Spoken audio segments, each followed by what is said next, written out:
మూసీ నది బాధితులను బీజేపీ నాయకులు పరామర్శిస్తున్నారు. ఇప్పుడు లైవ్ చూద్దాం. రత్నం గారు అందరికీ పేరు పేరున చాలా టైం బడా కార్తిక్ రెడ్డి గారు సమయం తక్కువ ఉంది. మీడియా మిత్రులకు మధుబన్ పార్క్ రెసిడెన్సీ గారికి ఇప్పుడు చెప్పారు ఇది मिनी इंडिया है श्रीशैलम। तो अभी मैं जब यहाँ पर आया था तो कई लोगों ने हिंदी में बात किया था, कोई ठाकुर, कोई तिवारी, कोई शुक्ला।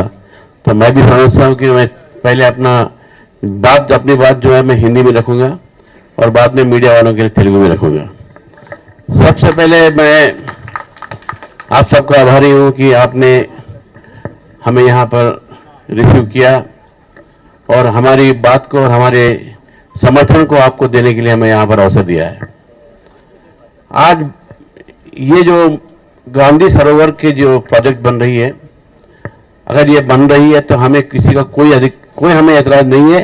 आप गांधी का पुतला लगाइए, 100 फीट का लगाइए, 100 मीटर का लगाइए, किसी को कोई एतराज नहीं है।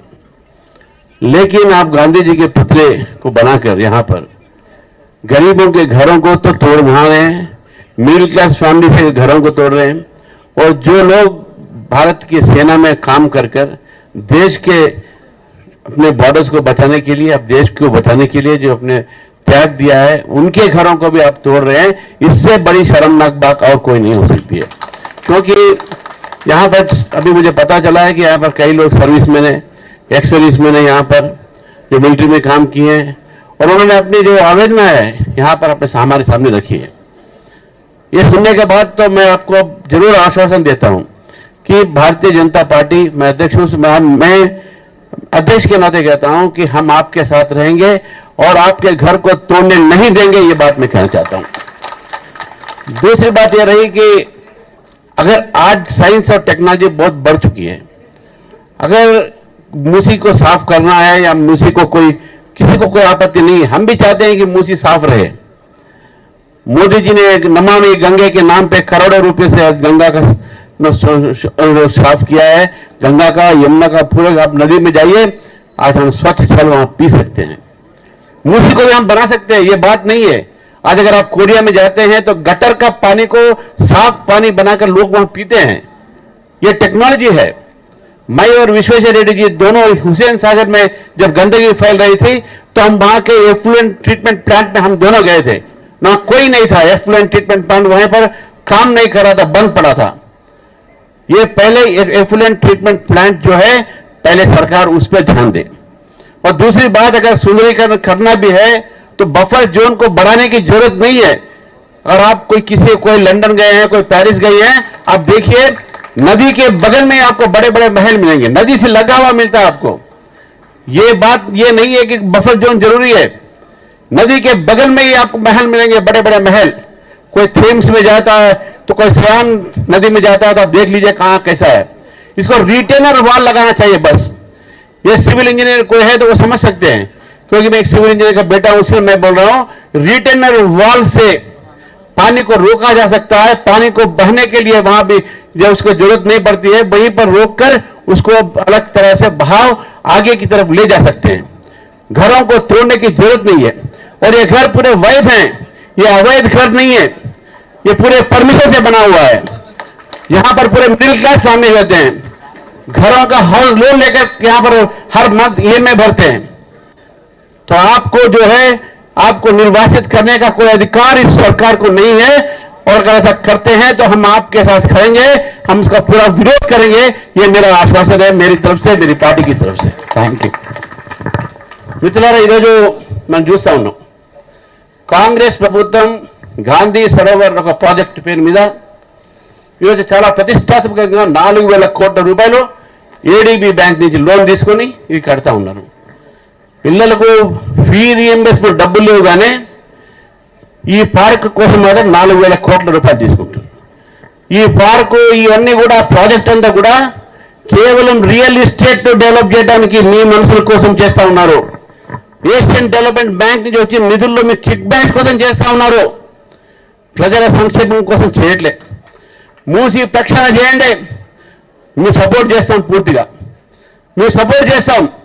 కానీ మూసి ఏదైతే ప్రవహిస్తుందో, ఈ మూసి పక్కన ఉన్నటువంటి ఒక బఫర్ జోన్ పేరు మీద మధ్యవర్తి కుటుంబాల ఇల్లు కూలగొట్టడం కానీ, బీద వాళ్ళ ఇల్లు కూలగొట్టడం కానీ దాన్ని ఒప్పుకోం. ఈరోజు లక్షలాది మంది ఈ మూసి పక్కన బీద వాళ్ళు నివసిస్తున్నారు. మేము ఆ ఇళ్లలో పండుకున్నాం. మేము ఆ రోజు రాత్రి గవర్నమెంట్ దగ్గర ఇప్పుడు కూడా డిపిఆర్ లేదు. ఈ ప్రాజెక్టుకు డిపిఆర్ లేదు. ఈ ప్రాజెక్ట్ ఎంతైతుంది వీళ్ళకి తెలియదు. అది ఇంకా పబ్లిక్ చేయలేదు. కానీ దాని మీద మాట్లాడుతూ ఉన్నారు. ఇవన్నీ కూడా వీళ్ళ రియల్ ఎస్టేట్ డెవలప్మెంట్ కోసం పనిచేస్తూ ఉన్నారు. మీ ఇల్లు కాంపన్సేషన్ ఎంత వస్తుంది? పక్కన 150 కోట్లకు ఎకరం అమ్ముడు పోతే మీకు ఏమి ఇస్తారని నేను చెప్తా ఉన్నాను. మీకు ఇస్తారా? 20 కోట్లు ఇస్తారా? 10 కోట్లు ఇస్తారా? ఇవ్వరు. ప్రభుత్వం మొత్తం కూడా ప్రజల్ని ఈ ప్రభుత్వం వచ్చినప్పటి నుంచి గడ్డపార చేతిలో పట్టుకున్నది. ఒక గడ్డపారతోని హైడ్రా పేరు మీద బీదవాళ్ళ ఇల్లు కూలగొట్టింది. ఇంకో గడ్డపార పెట్టుకొని హిల్ట్ పేరు మీద ఇండస్ట్రీస్ బయట తరలిస్తుంది. ఈ రోజు మూసీ ప్రాజెక్టు పేరు మీద ఇళ్లను కూలగొడతా ఉన్నది, ఫ్లాట్స్ కూలగొడతా ఉన్నది. ఏ ఫ్లాట్స్ లో అయితే ఈ దేశం కోసం సర్వం త్యాగం చేసినటువంటి సైనికులు, ఆ పూర్వ సైనికులు ఉన్నారో వాళ్ళ మీద కూడా మీరు వదలుతారంటే ఈ ప్రభుత్వానికి ఎంతవరకు ఈ దేశం మీద భక్తి మీద ఒక్కసారి మనం ఆలోచిస్తాం. మనం దేశం కోసం ప్రాణాలు అర్పించిన వారికి మీరు సహాయం అందించాలి. కానీ వాళ్ళకి ఇటువంటి పనులు చేస్తూ ఉంటే మీరు సిగ్గు ఉంటే ఈ రోజు ఈ యొక్క ప్రాజెక్ట్ని మార్చుకోండి. గాంధీ బొమ్మ పెట్టడానికి మాకు అభ్యంతరం లేదు. కానీ గాంధీ బొమ్మ కోసం మా ఇల్లు కూలగొడతా అంటే మేము ఊరుకునేది లేదు. చివరికి 2 మాటలు చెప్పి మీకు ముగిస్తాం మిత్రులారా. సర్దార్ సరోవర్ ప్రాజెక్ట్ ఏదైతే గుజరాత్లో అయిందో అది నిర్మాణం చేసినప్పుడు ఒక ఇల్లు కూడా కూలగొట్టలే. అది ప్లానింగ్ సైంటిఫిక్ వేలో కెనాల్స్ తోవి చేశారు. రెండోది అది అడవుల్లో పెట్టారు. ఆ ప్రాంతంలో ఉన్న ప్రజలకు టూరిజం డెవలప్ అయితే ఉపాధి కలుగుతుందని చెప్పేసి చేయడం జరిగింది. కానీ హైదరాబాద్కి మరొక అటువంటి సెంటర్ అవసరం లేదు. హైదరాబాద్లో చాలా సెంటర్స్ ఉన్నాయి. హైటెక్ సిటీ ఉంది, చార్మినార్ ఉంది. టూరిస్ట్ అట్రాక్షన్కి వేరే అవసరం లేదు ఇక్కడ. కాబట్టి ఈ ప్రాజెక్టు అవసరం లేదు. మూసి క్లీన్ చేయండి, ఎఫ్లూయెంట్ ట్రీట్మెంట్ ప్లాంట్స్ పెట్టండి, ఈ పక్కన ఉన్నటువంటి చెరువులు క్లీన్ చేయండి. ఈ బఫర్ జోర్ పెంచాల్సిన అవసరం లేదు. రైతులు ఇక్కడ పక్కన ఉన్నారు. రైతులు కూరగాయలు అమ్మేసేటువంటి పండించి మనం తినే యొక్క కూరగాయలు వాళ్ళని కూడా ఈరోజు నిర్వాసితులు చేస్తూ ఉన్నారు. వాళ్ళ భూములు కూడా గుంజుకుంటున్నారు. ఎందుకు? ఈ భూములు మీకు కావాలి. ఈ భూములు గుంజుకొని వాళ్ళు ఎక్కడ పంపిస్తారు?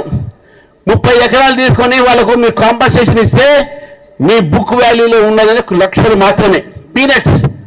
పక్కన 150 కోట్లకు ఎకరం అమ్ముడు పోతే ఈ యొక్క రైతులకు మీరు ఏమి ఇస్తారని చెప్పేసి ఈరోజు భారతీయ జనతా పార్టీ యొక్క ప్రభుత్వాన్ని ప్రశ్నిస్తుంది.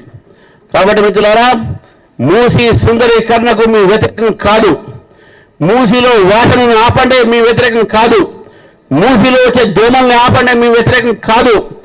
కానీ మూసీ సుందరీకరణ పేరు మీద బీదవాళ్ల ఇల్లు కానీ, మధ్యతరగతి ఇల్లు కానీ, రైతుల భూములు కానీ గుంజుకుంటే అది భారతీయ జనతా పార్టీ దాన్ని ఎదుర్కొంటుందని చెప్పేసి నేను తెలియజేస్తూ మరొకసారి ఎన్పిఆర్ పార్క్ రెసిడెన్సీ వారికి, మధ్య పార్క్ రెసిడెన్సీ వారికి నేను ఒకటే చెప్తా ఉన్నాను.